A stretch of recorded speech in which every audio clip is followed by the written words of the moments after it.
العزيز الغفور. أشهد أن لا إله إلا الله وحده لا شريك له وأشهد أن محمدا عبده ورسوله لا نبي بعده. اللهم صل وسلم وبارك على سيدنا محمد وعلى آله وصحبه ومن تبعهم بإحسان إلى يوم الدين. أما بعد. Yang sama-sama kita hormati ketua DKM serta Pak Ustaz Bapak Insinyur Agus itu Pak Ustaz ya. Dan para tokoh masyarakat yang hadir pada kesempatan ini, Bapak Haji Filsofa, Bapak Haji Sukmendo, Bapak Alpono, dan hadirin Bapak Prof. Susanto Subhi yang alhamdulillah hadir bersama kita, dan hadirin hadirat hamba Allah yang dirahmati Allah Subhanahu wa Ta'ala. Bapak Ibu sekalian, bagaimana kabarnya pagi ini? Baik? Alhamdulillah.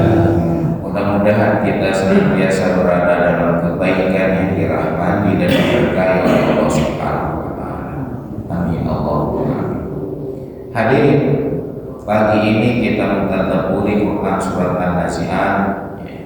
Saya kasih judul kepastian hari kiamat. Hadirin, untuk menyampaikan kepastian hari kiamat dan hari kebangkitan itu, Allah sampai bersumpah dalam Quran surat ini dengan 5 sumpah. Berapa sumpah? 5 sumpah. Nah, sumpah itu hadirin digunakan untuk meyakinkan lawan bicara. Sumpah itu dipakai untuk meyakinkan lawan bicara. Misalnya nih, bapak-bapak pulang dari kantor, ya, lapar. Ya. Kalau cuma bilang lapar, mungkin respon istri biasa saja kan. Tapi kalau bilang wallahi ini saya lapar, kira-kira istrinya gimana? Ya, langsung cepat ke dapur kan?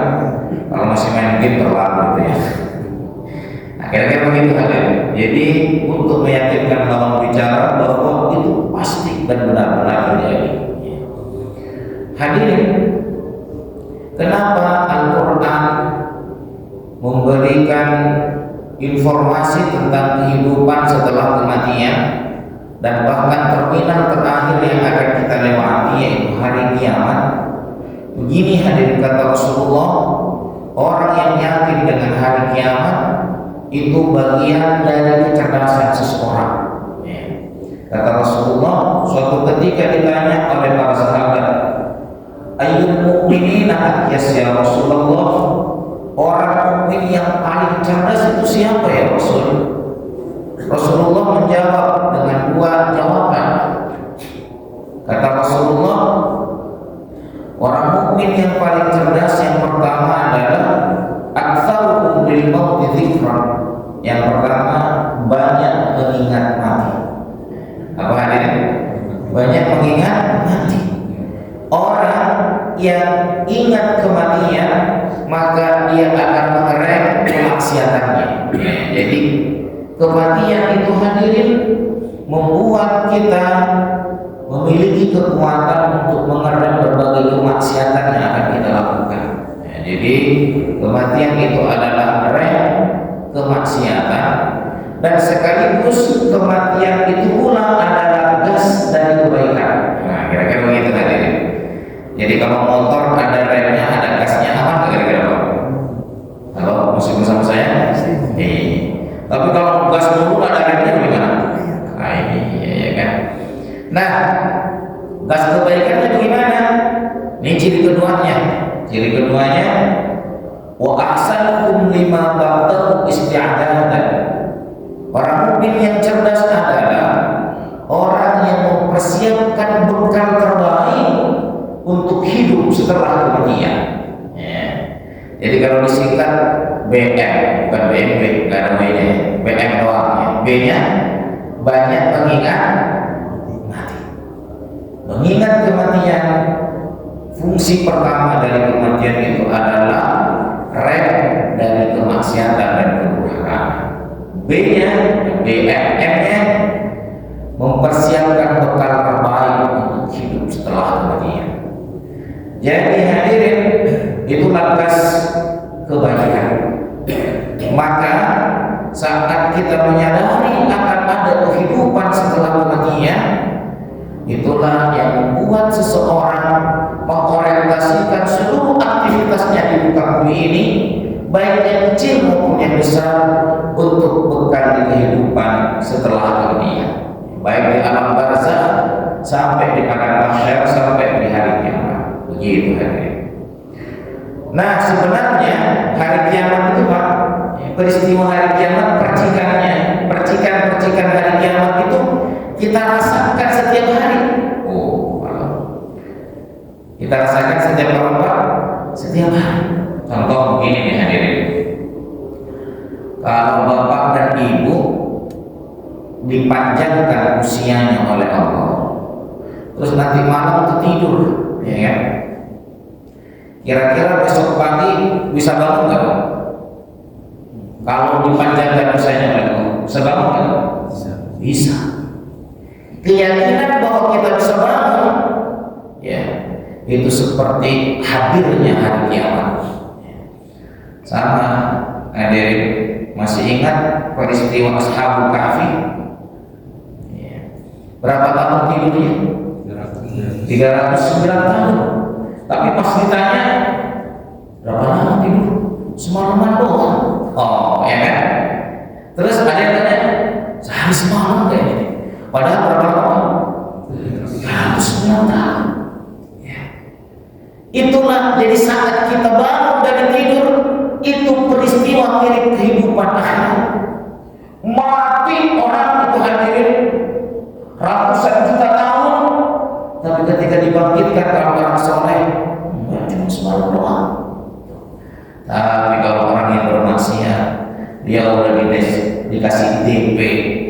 DP-nya apa? Siksaan di alam kubur. Yang istighfar sama-sama. Astagfirullahaladzim. Nah, ini pentingnya meyakini akan kehidupan hari kiamat. Jadi hadirin, makanya Al-Quran mengatakan wa min ayatihi manamukum bil-laili wan nahar.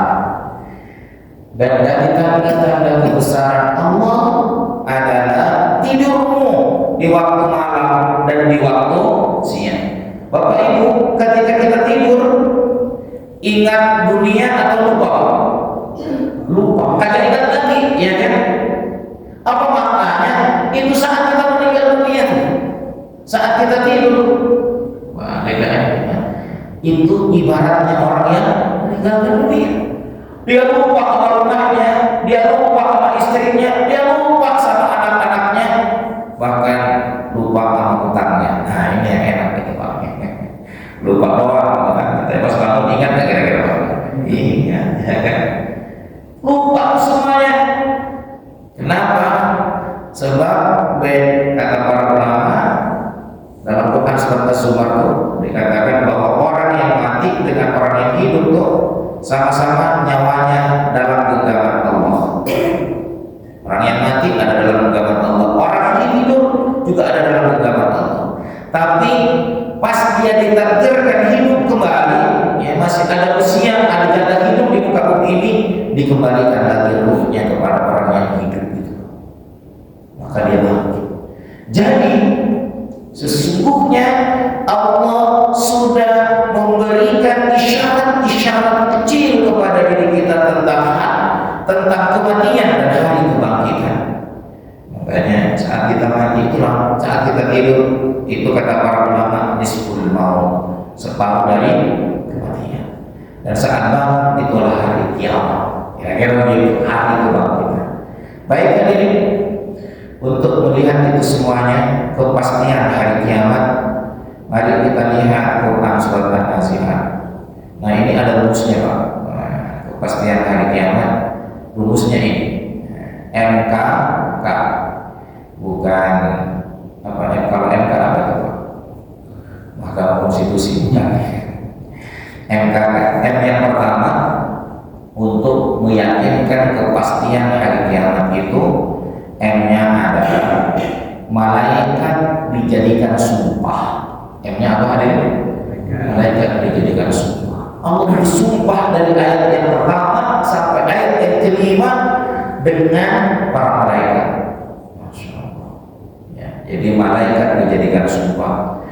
Kali yang kedua, karena kebangkitan pasti ada.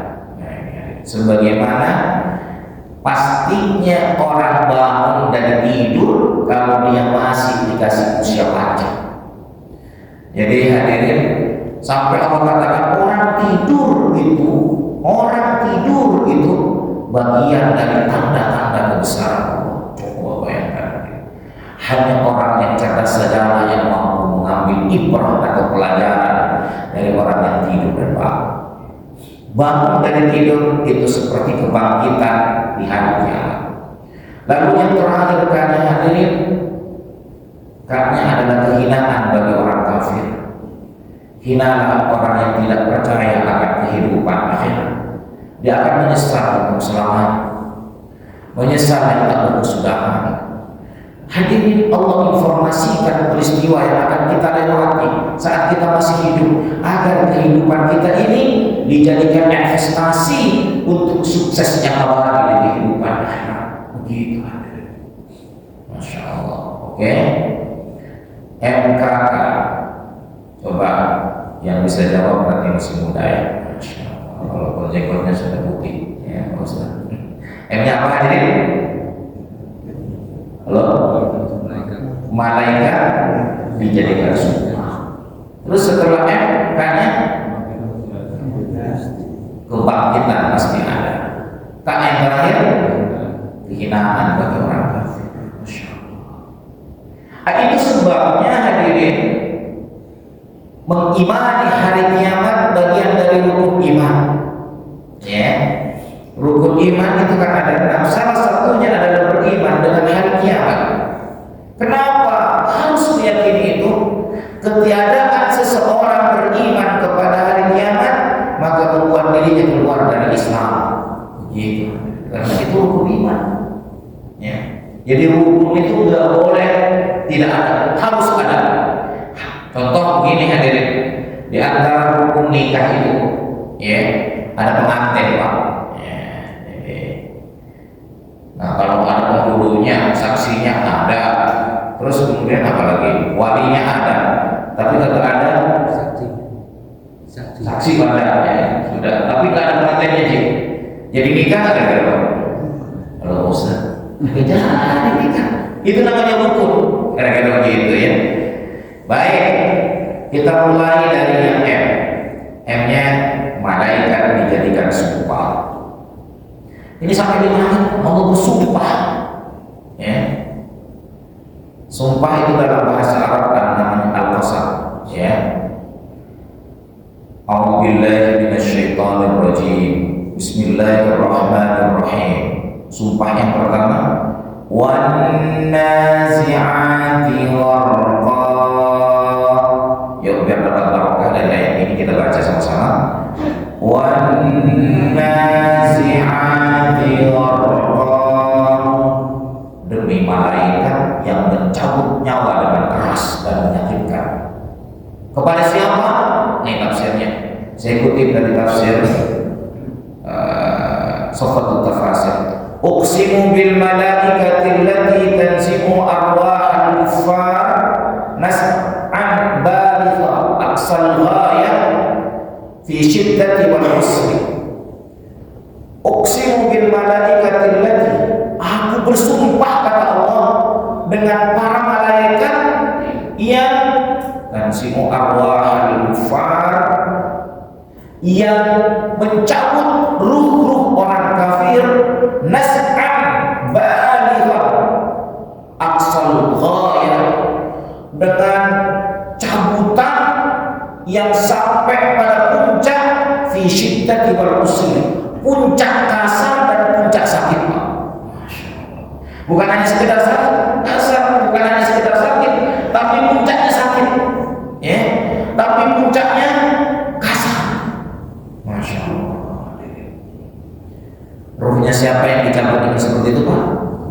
Ruh orang-orang kafir. Masya Allah.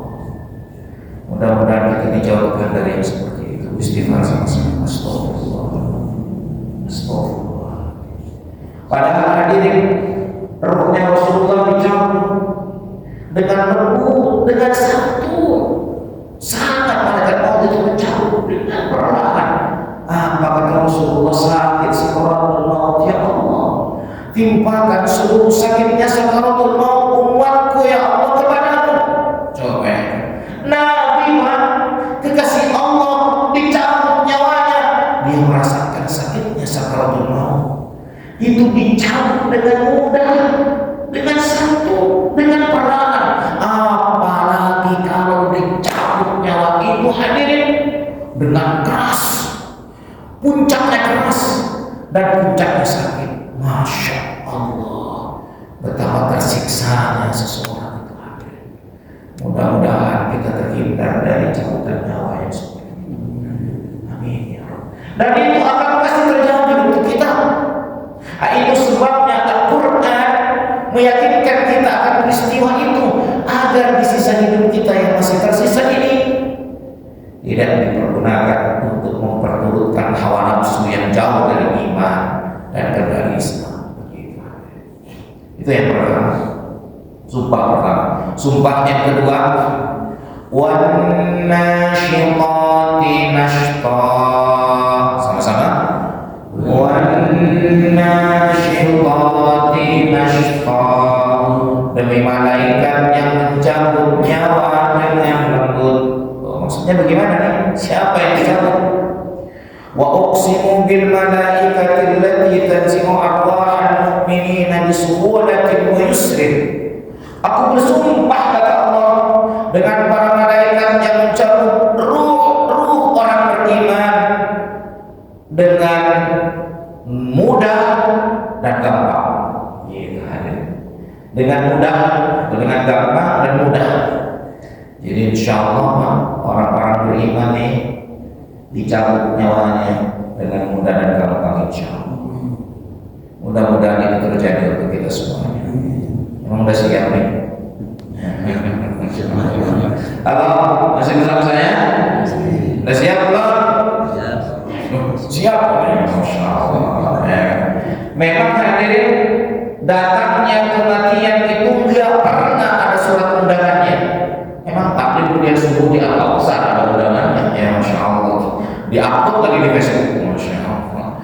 Teman saya di pesantren itu, ya ini kan Masya Allah. Mana fotonya pakai aja ya. Jadi lebih mudah. Gimana tadi? Kematian itu enggak ada undangannya, Pak. Sekali datang enggak bisa menolaknya.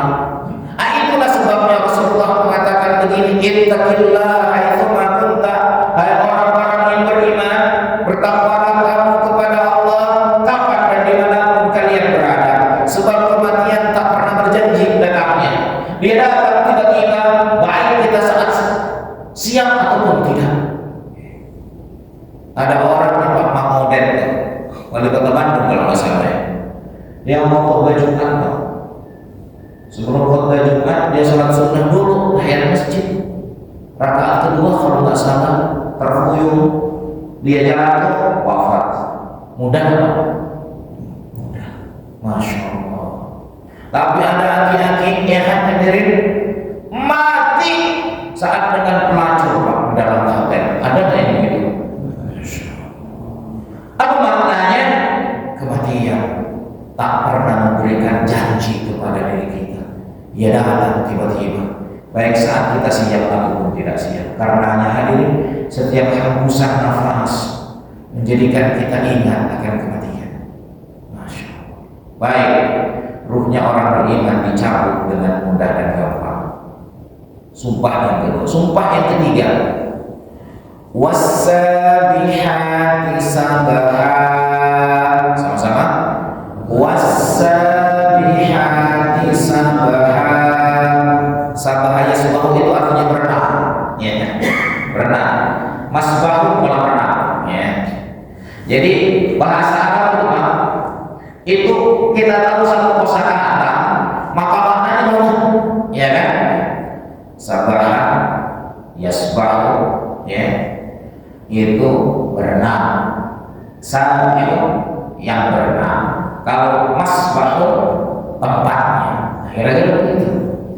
Darasa yadrusu, belajar. Ya, kalau tempat belajar namanya madrasah. Orang yang belajar namanya daris. Gurunya namanya mudaris. Oh, kalau bahasa itu nggak ada yang begitu Pak.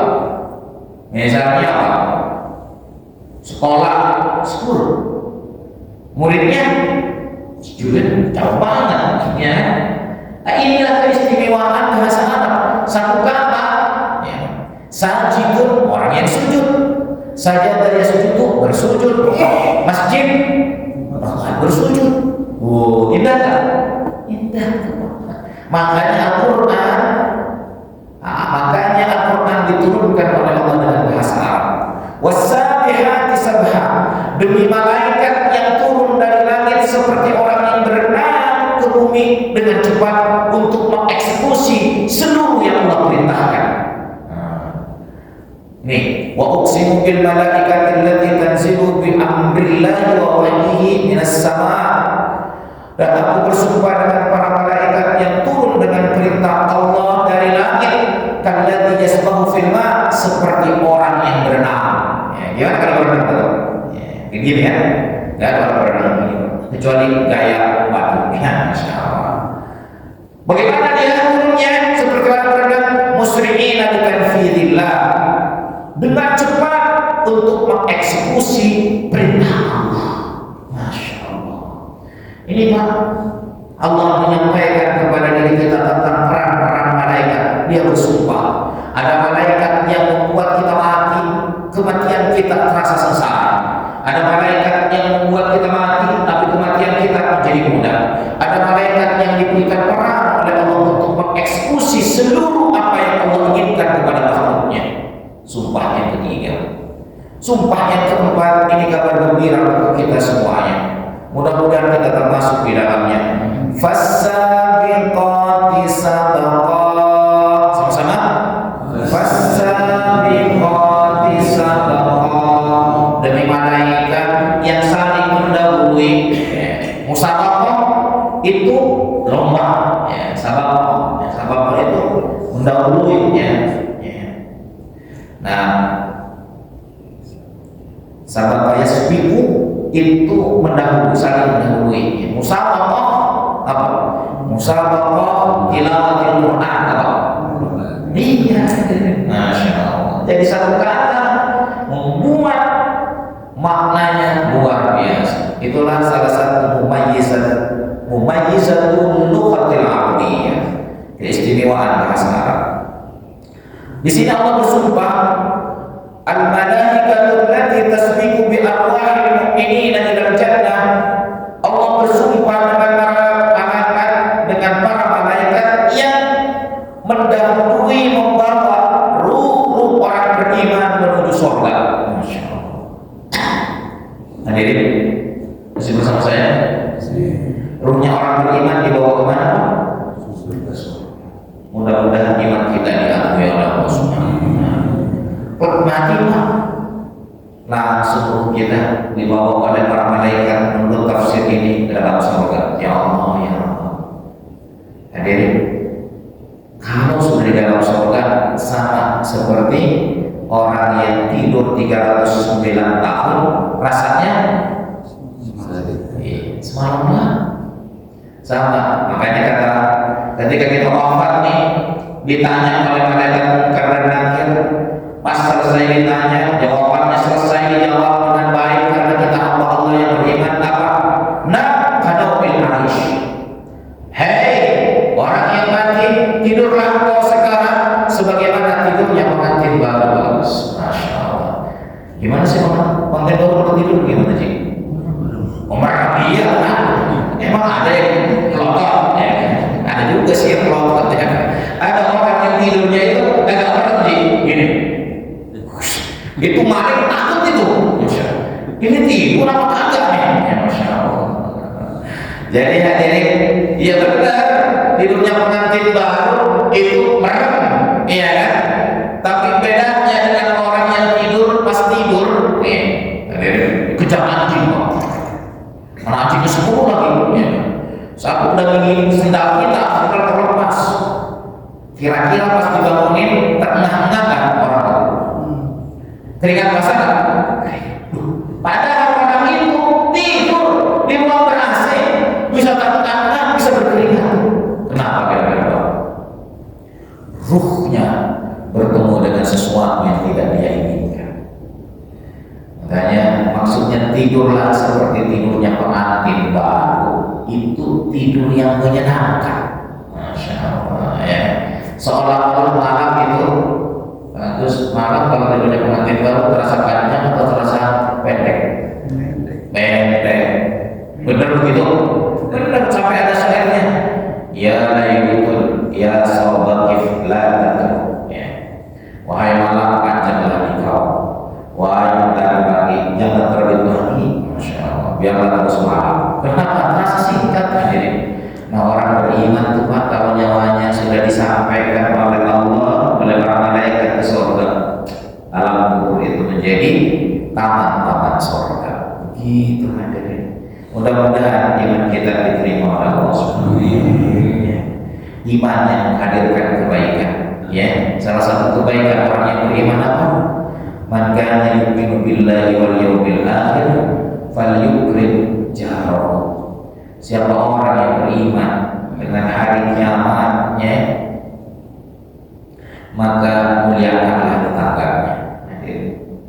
Dengan memuliakan tetangga itu percikan dari iman kita. Marilah kita lihat ya bagaimana orang-orang yang hidup berteman dengan kita, bertetangga dengan kita, apakah dia merasakan kedamaian atau tidak. Kalau merasakan kedamaian, itu maknanya Islam telah mengakar di jiwa kita. Sebab Islam itu assalam, kebahagiaan dan ketentraman. Kita menghadirkan itu. Baik, sumpah yang kelima ini, para malaikat yang mendahului dengan membawa ruh orang-orang beriman menuju surga. Dan inilah sumpah yang terakhir hadirin. Falmudabbirati amra. Sama-sama. Falmudabbirati amra. Apa maknanya? Allah bersumpah dengan para malaikat. Al-malaikatu tudabbiru syu'unal kaun bi amrihi ta'ala. Demi malaikat yang mengatur seluruh urusan semesta raya ini dengan perintah Allah. Jadi Pak, tidak ada satu masalah yang tidak terurus di muka bumi ini. Sampai kapan jatuhnya dedaunan, ya kan? Sampai kapan nyamuk itu mati? Sampai kapan takdir nyamuk itu dimakan oleh cecak? Coba makanannya cecak itu nyamuk, Pak. Nyamuk bisa terbang, cecak kagak, kok bisa? Tapi kalau sudah tiba saatnya makanan makan itu cecak hadir. Itu malaikat semuanya yang mengaturnya atas instruksi Allah Subhanahu wa taala. Apa saja yang diatur oleh para malaikat? Firriyah, angin. Nih Pak, kita di sini angin, sepoi-sepoi basah. Kenapa? Karena penduduknya sedang berzikir dan beristighfar kepada Allah.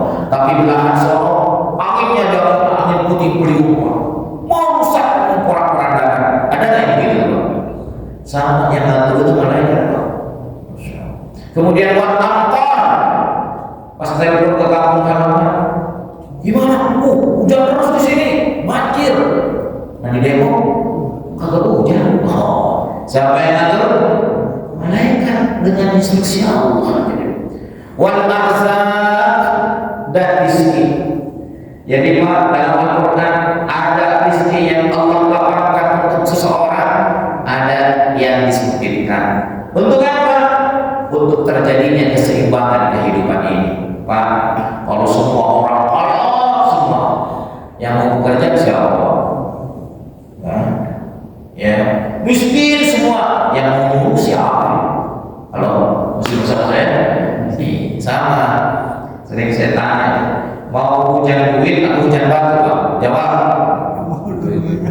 Ibu-ibu hujan duit Ustaz. Kalau bapak enggak mau dua-duanya. Hujan batu menyengsarakan, hujan duit juga menyengsarakan. Coba bayangkan Pak, hujan duit ini banyak tuh duit, di halaman ada, di atap ada. Kira-kira yang jualan ketoprak bagi-bagi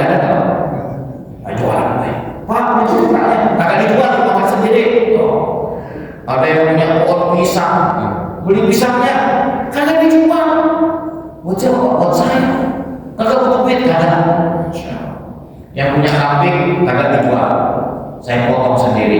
Nah, kira-kira kehidupan gimana? Wah, iya. Nih itu. Kagak ada yang buka toko tuh. Margonda kalau nggak macet, Pak, tenang aja, ya kan? Tapi nggak ada juga kehidupan. Ya, nggak ada yang butuh duit lagi. Masya Allah. Jadi hadirin, itulah keseimbangan. Makanya rezeki diatur, Pak. Makanya jangan iri dengan yang disuginya. Dalam hal ini materi terus banget. Itu sama dengan Bogor yang hujan melulu, Jakarta kagak, Depok kagak. Udah nggak usah iri. Halo, siapa sama saya? Ya emang begitu keadaannya. Masya Allah. Wal ammar, dan umur manusia yang mengeksekusi para malaikat atas instruksi siapa, Pak? Allah. Jadi kapan belum nikah ada yang mati, ada nggak? Ada yang udah punya cucu belum mati, Masya Allah. Allah panjangkan usianya, ya kan? Dan tidak dicabut-cabut oleh para malaikat. Contohnya siapa? Mahathir Muhammad. Oh, berapa sekarang Mahathir usianya? 100 lebih. Saya seger, Pak. Kalau kita 100. Nah, Masya Allah. Nah, ini pentingnya menjaga kesehatan, Pak. Memang usia Allah yang ngatur, tapi persoalan sehat atau tidak sehat, ya kan, ikhtiarnya kita. Kalau makanannya agak benar, ya kan, ini Pak. Alhamdulillah, ini bagus nih air nih, Pak. Kenapa? Minuman terbaik pertama itu air putih apa bening? Nah, bening. Kalau putih, air. Saya sih tiketnya jamaah. Bismillahirrahmanirrahim. Nih hadirin, air bening. Nah, kenapa banyak anak muda usia 20 tahun cuci darah? Kenapa coba? Kalau minum tuh sudah berwarna, jarang yang bening kan berwarna terus manis ditambah es, belum muda, malam-malam lagi. Terus nggak makan begini. Udah, Masya Allah. Nah, ini hadirin tentang usia. Pokoknya tadi min syukurin dunia. Pokoknya yang semacamnya urusan dunia seluruhnya, mati, hidup, menikah, ya, panen, rugi, untung, malaikat yang mengaturnya atas instruksi Allah. Hadirin, berapa sumpah ini? 5. Sumpah digunakan untuk meyakinkan orang yang berbicara. Nah, kalau ada sumpah, maka biasanya ada jawabul qasam. Ada jawaban dari sumpah itu. Contoh, kalau seorang suami pulang ke rumahnya bilang sama istrinya untuk meyakinkan istrinya, bilang, "Ma, wallahi saya lapar."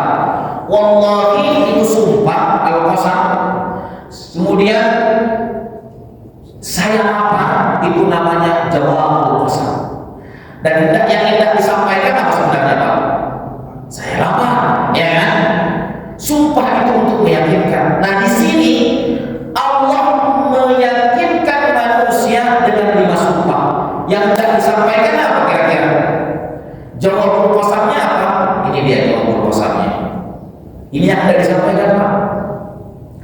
Wa jawabul qasami mahdhufun. Jawaban dari sumpah itu tersembunyi, Pak. Wa taqdiruhu, kalau ditambahkan maka akan berbunyi seperti ini. Apa itu? Lakum antunna, pasti setiap diri yang mati dibangkitkan di hari kiamat. Wa la tuhasabunna, pasti akan dihitung dan diperhitungkan seluruh amal yang ia kerjakan. Itu, Pak. Cuma ini yang Allah sampaikan. Pasti ada hari depan kita, pasti ada setiap diri yang dihitung amal kebajikannya atau kejahatannya. Masya Allah. Halo, itu, Pak. Jadi Allah tidak meyakinkan itu. ente mati setelah menzalimi orang lain, kematian itu bukan akhir dari kezaliman, tapi itu awal kezaliman menyiksa diri. Masya Allah. Hai manusia, engkau di dunia bisa menipu orang lain, tapi saat engkau mati bukan akhir dari tipuanmu, tetapi awal tipuanmu menyiksa diri. Masya Allah. Istighfar sama-sama diri. Astagfirullahaladzim. Astagfirullahaladzim. Suami-suami yang tidak bertanggung jawab sama istrinya, apalagi sampai menyakitinya, ya kan? Dia mati, itu bukan akhir dari segalanya. Justru kezalimannya kepada istrinya akan mengadabnya dengan izin Allah Subhanahu wa Ta'ala. Demikian pula para perempuan-perempuan yang berkhianat kepada suaminya. Pengkhianatan itu ketika dia mati bukan akhir dari pengkhianatan, justru awal di mana pengkhianatan itu akan membuat dirinya tersiksa. Alhamdulillah. Ayo istighfar sama-sama hadirin. Astagfirullahaladzim. Astagfirullahaladzim. Jadi sumpahnya ada berapa? 5 yang tidak disampaikan oleh Allah, hadirin. Kiamat pasti ada, hari perhitungan pasti ada. Itu hadirin. Ya, kadang kan kalau kita bicara sama anak muda, sholat, entar lu diantar, bodoh, urusan nanti. Ada kan kalau begitu tuh? Iya. Nek lu jualan, agak jujur, semuanya dimanipulasi. Orang kagak tahu. Emang malaikat kagak tahu? Tahu sih. Gimana kalau disiksa? Entar urusan nanti, bagaimana nanti? Oh, ada yang begitu Pak? Masya Allah. Hadirin, inilah pentingnya kita mengkaji Al-Quran, mendekatkan hati kita pada pemilik kehidupan ini, yaitu Allah Subhanahu wa Ta'ala, agar kompas kehidupan kita menjadi semakin jelas. Bahwa kita berasal dari Allah, akan kembali kepada Allah, dan nanti kita akan diadili oleh Allah di padang mahsyar di hari kiamat. Baik, inilah malaikat, ya, dijadikan sumpah. Setelah MK-nya kebangkitan pasti ada. Ini dia Pak, kebangkitan pasti ada. Yauma tarjufur rajifah tatba'uha radifah. Sama-sama. Yauma tarjufur rajifah tatba'uha radifah. Yauma yunfakhu fis sur, di mana hari, ya, tiupan sangkakala pertama, alladzi yartajifu wa yatazalzalu laha kullu syai', di mana pada tiupan sangkakala pertama setiap makhluk, segala sesuatu itu bergoncang dengan dahsyat dan hancur. Rumah kita hancur, istana yang diperebutkan hancur, ladang semuanya hancur, nggak ada yang tersisa kecuali kehancuran. Tapi hadirin, setelah hancur, apakah dibiarkan begitu saja? Tidak hadirin. Tatba'uha an-nafkhatu tsaniyah, maka tiupan yang pertama yang menghancurkan, maka ada tiupan yang kedua. Apa itu?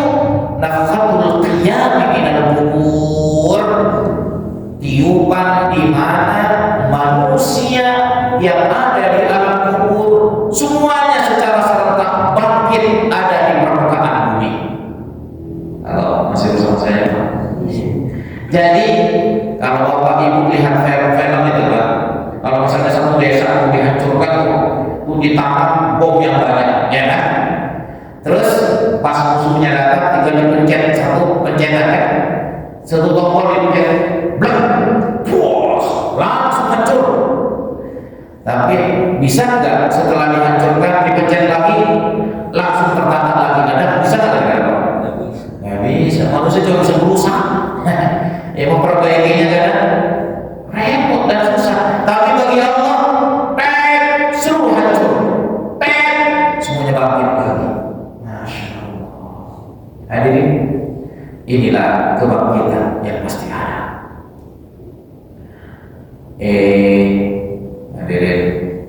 Sampai di sini tentang kebangkitan yang pasti ada. Selanjutnya kehinaan bagi orang kafir. Apa kehinaannya, Pak? Qulubun yawma idzin wajifah. Sama-sama.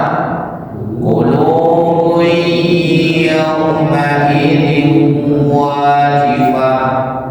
Hati-hati mereka pada saat itu wajifah, bergetar dalam keadaan takut.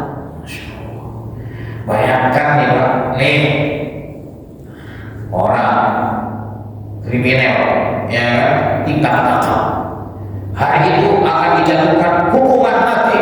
Masya Allah. Kira-kira pas melihat Al-Bujum pedang terbungkus gimana kira-kira Pak? Gemetar kira-kira Pak? Persis gemetarnya saat Bapak naik ke pelaminan. Oh, ya ada dulu Ustaz. Nah, Masya Allah. Itu yang baru kenal. Kalau sudah pacaran 8 tahun biasa aja ya. Makanya dalam Islam ya kan itu disebut dengan satu darinya ditutupnya pintu-pintu kemaksiatan apa? Nggak perlu pacaran. Orang pacaran puluhan tahun kalau belum waktu, kalau nggak jodohnya jadi nikah. Ini baru jumpa 1 bulan, jumpa di majelis taklim, gitu kan? Panitianya kenalin, oh dan bernikah belum? Nggak ada. Mbak baru lulus dari Mesir, katanya sudah siap nikah. Marah tuh, pas melihat, baru melihat sekali Pak, karena ternyata jodohnya ada getaran sebagaimana tetesan embun di padang sahat, mahnus ke hati, Masya Allah. Pas diperkenalkan, ditelamkan, gemetar hatinya pernah hidup, Masya Allah. Ini yang disebut dengan otoribat, hati yang bergetar, Masya Allah. Halo? Di hari kiamat ada juga hati yang bergetar, tetapi kenapa bergetar? Qulubul kuffari fi dzalikal yawm khaifatun wajillatun muttaribatun. Pada hari di mana hari kiamat digelar, manusia dibangkitkan dari alam kuburnya, hati-hati orang yang suka melecehkan ajaran Allah, dia tak lagi beriman kepada ajaran Allah, tak beriman dengan hari kiamat, hatinya gemetar dengan penuh ketakutan. Dan hadirin, bukan hatinya saja yang bergetar karena takut, tapi apa? Matanya tertunduk malu, matanya tertunduk dengan penuh kehinaan. Kehinaan bagi orang kafir. Absaruha khashi'ah. Baca sama-sama. Absaruha khashi'ah. Mata-mata mereka tertunduk penuh dengan kehinaan. Nih, absaru ashabiha,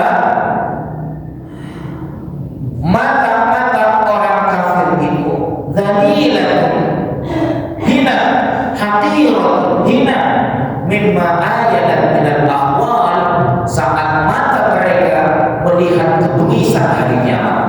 Masya Allah. Saat mereka menyaksikan bagaimana orang-orang yang zalim disiksa oleh Allah, dihancurkan kehidupannya, saat mereka melihat azab Allah yang mengerikan.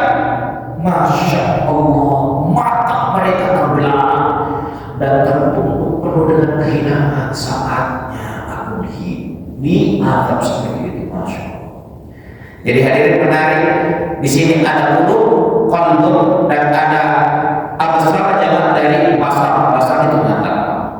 Apa hubungannya? Menarik Pak. Jadi ini bisa kita praktekkan dalam kehidupan. Kalau Bapak ingin mengetahui apa yang sedang bergejolak dan berdebur di hati istri Bapak, nggak usah tanya kepadanya. Terus gimana Ustaz? Cukuplah tatap matanya. Jika ia bahagia, mata itu akan memancarkan cahaya kebahagiaan yang tersimpan di hati. Tapi jika dia sebel sama kita, sebel hadirin, biar kata dia tidak melotot, tapi kita lihat sorot matanya, maka sorot mata itu akan menyampaikan pesan bahwa dia sedang benci sama kita. Kenapa mata? Karena mata adalah jendela jiwa yang tak pernah berdusta. Hadirin, apa mata apa?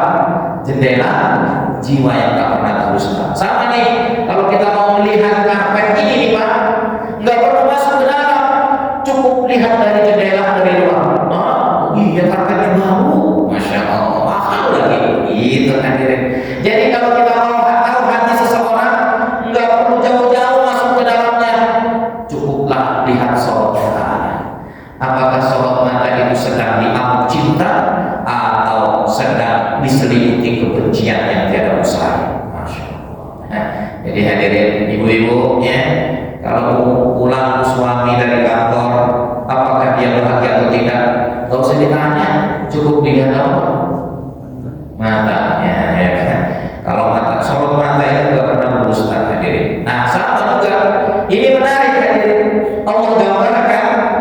Makanya para psikolog itu untuk mengetahui dia orang berdusta atau tidak, biasanya dilihat dari matanya. Kecuali memang penjahat yang sangat buruk Pak, dia bisa memainkan matanya. Kira-kira begitu. Ya, Masya Allah. Baik, selanjutnya, kenapa dia takut hatinya? Kenapa dia jangan menjadi hina? Sebab ketika di dunia dia meledek Pak. Masa iya sih kalau udah mati, ya akan dikembalikan kembali sementara saya sudah hancur sehancur-hancurnya. Yaquluna inna latarquduna fil akhirah, yaquluna fid dunya istihza'an muslimatan bil ba'thi. Mereka berkata di dunia dengan mengejeknya ya tentang pastinya datangnya hari kiamat. Innakum tub'atsun, sesungguhnya mereka akan dibangkitkan. Qalu munkirina muta'ajjibin, al-rabbu ba'da mautina ila awwalil amr. Mereka berkata, apa iya setelah aku mati akan dikembalikan sebagaimana dahulu? Ya. Kemudian kami menjadi hidup sebagaimana kabatum naqabdal maut, sebagaimana dahulu sebelum aku mati. Masa iya begitu? Kira-kira begitu. Ya, dijawab. Terus kemudian dia masih meledek, aidatuna yadhaman nakhirah. Apakah kalau sudah aku menjadi hancur, menjadi tulang belulang yang rapuh, balikatan mutafattitatan, ya, sudah menjadi tulang belulang yang rusak hancur, sanurat wa azmin jadid, kemudian dikembalikan menjadi bentuk yang baru. Mereka berkata, kalau iya, qalu tilka idzan karratun khasirah. Kalau dikembalikan pastilah aku merugi. Maka kata Allah, gampang kalau cuma mengembalikan itu. Apa itu? Fa innama hiya sajratun wahidah. Cukup satu dengan tiupan sangkakala, engkau yang sudah berabad-abad mati manusia, hancur berkeping-keping, cukup satu tiupan sangkakala, bangkit semuanya sebagaimana dahulu engkau sebelum mati. Masya Allah. Fa innama hiya sajratun wahidah, fa innama hiya sayhatun wahidah yunfakhu fiha fis-sur lil qiyam min al-qubur. Cukup dengan satu tiupan sangkakala, ya kan? Lil qiyam min al-qubur, untuk bangkit dari dalam kubur yang sudah ratusan juta tahun nanti. Tiba-tiba apa? Fa idza bis-sahirah, maka tiba-tiba manusia, ya, fa idzal khalaiq jami'an, maka tiba-tiba seluruh makhluk keseluruhan ala wajhil ardi akan ada di atas punggung bumi, ba'da kana fi batniha, setelah sebelumnya berada di dalam perut bumi. Ya, orang yang mati itu hancur, ya, seluruh makhluk hancur yang di dalamnya ada di dalam perut bumi, tinggal ditiup sangkakala sekali, langsung semuanya seketika. Sahirah itu Pak, dengan cepat, ya, nggak pakai lama. Ya, sama kalau bapak-bapak pesan apa Pak, datang ke restoran, pesan ini pesan itu, nggak pakai apa, lupa, nggak pakai lama. Kayaknya semakin ya. Baik hadirin, nggak pakai lama, ya kira-kira begitu. Baik hadirin, inilah satu peristiwa yang pasti akan kita lewati, disampaikan oleh Allah saat kita masih hidup, masih bugar seperti ini, agar kehidupan kita benar-benar dijaga dengan berbagai kebaikan yang telah Allah perintahkan untuk kita, agar perjalanan hidup kita di dunia tetap bermartabat di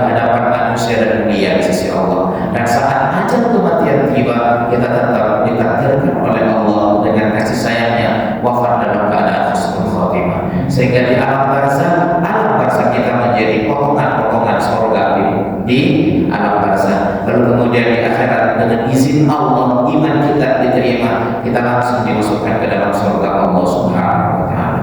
Itulah sesungguhnya kesuksesan yang abadi.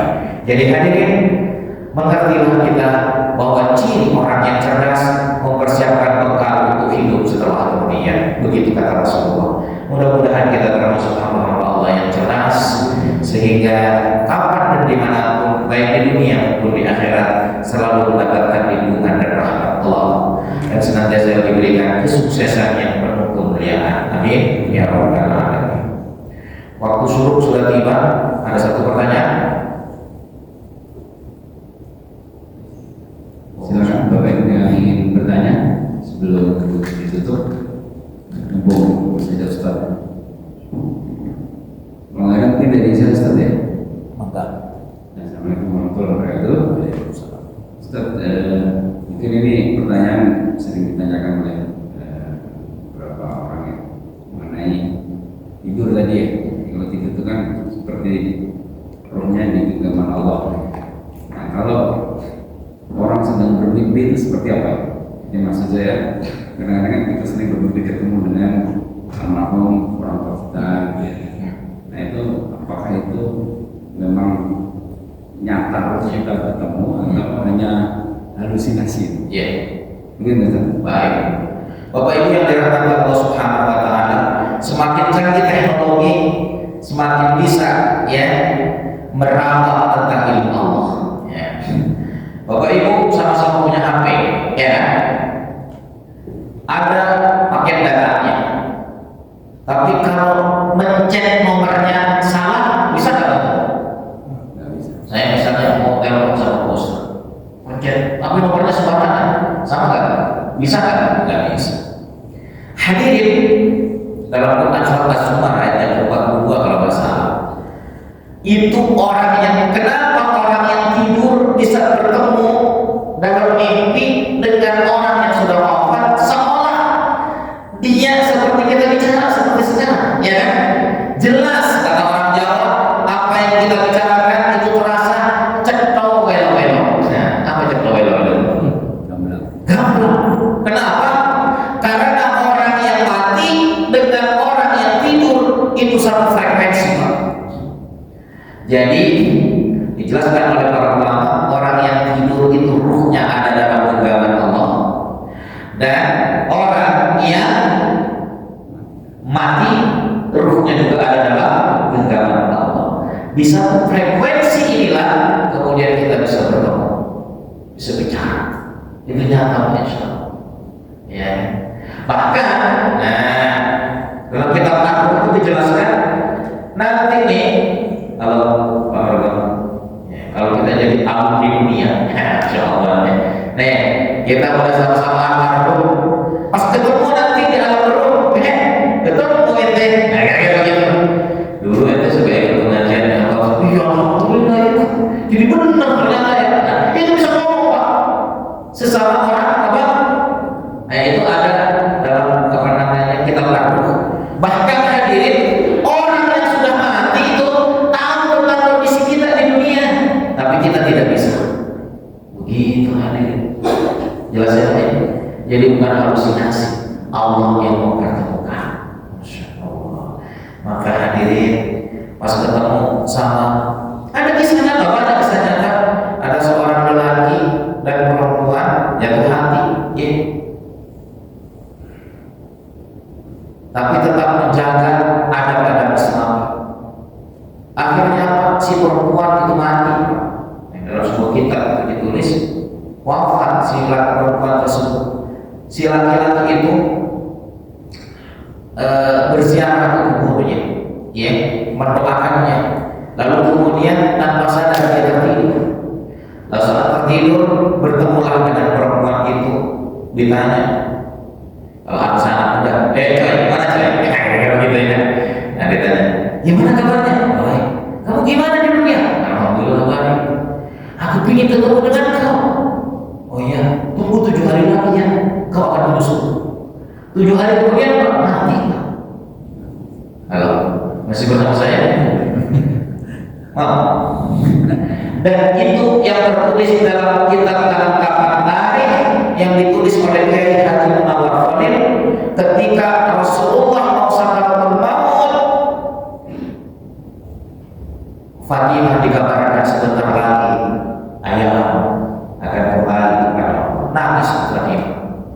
Tapi setelah itu, tapi Allah memberitahu bahwa di antara keluarga yang pertama kali dinyusul adalah engkau, wahai Fatimah.